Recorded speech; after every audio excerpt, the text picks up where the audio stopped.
Bienvenue sur Afrique Sport pour la matinale du jeudi 6 avril 2023 que nous débutons avec le Mali. Le Mali aurait peut-être pu être équipé par la célèbre marque de sportswear Umbro. En effet, l'ancien footballeur et également consultant sur beIN Sport, Brahim Thiam, révèle que la firme anglaise aurait fait de nombreux efforts afin de signer un contrat d'équipementier avec les Aigles. Cependant, un membre du comité exécutif de la Fédération malienne de football FEMAFOOT aurait fait capoter le deal au dernier moment. À la dernière minute, les Maliens, quelqu'un du comité exécutif que je ne citerai pas, a voulu inventer une espèce de pseudo-dotation mensuelle alors que c'était annuel. Même ça, on n'a pas réussi à le faire, a pesté l'ex-international auprès de RP Media. Pourquoi un tel revirement a-t-il été effectué? Thiam sous-entend à demi-mot une histoire de copinage avec l'équipementier historique du Mali, Ernest, détenu en partie par Malamine Koné, entrepreneur malien vivant en France depuis ses 10 ans. Intéressons-nous à la CAN U23. La Fédération nigériane de football a déposé une plainte auprès de la Confédération africaine de football CAF après que la Guinée ait prétendument aligné un joueur trop âgé lors de son match de qualification pour la Coupe d'Afrique des Nations U23 2023, bien évidemment contre les Aigles olympiques le mois dernier. La Guinée a battu le Nigeria pour obtenir le billet qualificatif pour la CAN U23 prévue au Maroc en novembre après une victoire 2-0 sur l'ensemble des deux matchs. Fodé Camara, qui a joué contre les Aigles olympiques, a été impliqué dans des divergences d'âge. La N2F a appris le Daily Post à des preuves concrètes que le joueur a dépassé l'âge autorisé et s'attend à ce que la CAF se prononce en faveur du Nigeria. À présent, l'instant quiz avec 3 indices pour vous permettre de connaître notre joueur mystère du jour. Premier indice, je suis un défenseur de 25 ans évoluant en Liga. Deuxième indice, avant j'étais au FC Porto. Troisième indice, enfin, j'ai joué il y a quelques petites heures. Qui suis-je les amis? Vos réponses seront très attendues en commentaire et nos félicitations à tous ceux qui ont répondu Henrik Mkhitaryan lors de la dernière matinale. C'était le joueur à trouver puisqu'il est un milieu de terrain de 34 ans évoluant en Série A qui a déjà joué pour le Shakhtar Donetsk et à Manchester United. Il a la particularité d'être ambidextre.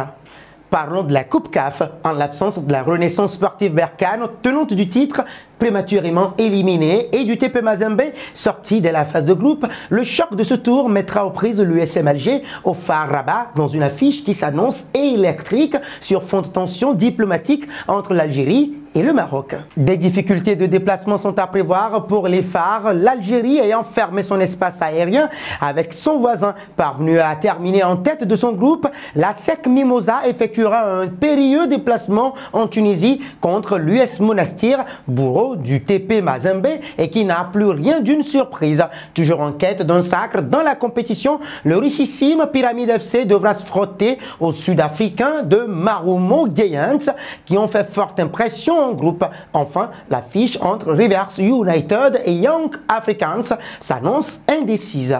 Un saut au PSG où il y a urgence à intervenir. Le Paris Saint-Germain, encore leader du championnat, est toujours grand favori pour remporter le titre, mais le matelas de 6 points en tête du championnat s'amincit de plus en plus en cette année 2023 où 8 défaites ont déjà contrarié Christophe Galtier et mis à mal son avenir. Le revers face à Lyon est celui de trop, d'après les informations du journal Le Parisien. Présent au Qatar ce week-end, d'où il a regardé la rencontre, Nasser Al-Khelaifi a enchaîné les messages furieux destinés à son cercle proche devant l'apathie et la résignation affichées par l'équipe. Il a ensuite pris la direction de Lisbonne mardi pour assister au COMEX de l'UEFA, puis est revenu plus vite que prévu à Paris ce mercredi. Initialement, il devait repartir vers Doha, mais la crise sportive l'oblige à changer ses plans. Critiqué pour ses absences répétées dans la capitale française, il a décidé de revenir pour afficher son soutien aux joueurs et remettre les pendules à l'heure. Sa présence est même attendue vendredi à l'entraînement. Selon vous, quels sont les joueurs à garder du côté du PSG? Vos réponses seront très attendues en commentaire. Filons en Angleterre. D'après The Athletic, le retour de Frank Lampard à Chelsea est en principe convenu alors que The Guardian indique qu'il pourrait être présent sur le terrain pour le match de Premier League contre les Wolves à Molineux samedi. Il a été aperçu dans les gradins de Stamford Bridge lors du match nul contre Liverpool en milieu de semaine. L'ancien milieu de terrain de Chelsea devrait prendre en charge l'équipe temporairement jusqu'à la fin de la saison, tandis que le club recherche un remplaçant permanent pour Graham Potter qui a été démis de ses fonctions dimanche. Il sera apparemment accompagné des adjoints Ashley Cole, Joe Edwards et Chris Jones. Chelsea prévoit d'entamer des discussions avec jusqu'à 5 candidats pour le poste à temps plein avec Julian Nagelsmann et Luis Enrique comme principaux prétendants pour l'instant. Lampard avait précédemment été entraîneur-chef de juillet 2019 à janvier 2021, date à laquelle il a été limogé et remplacé par le vainqueur de la Ligue des Champions, Thomas Tuchel. Que pensez-vous de ce choix de Chelsea?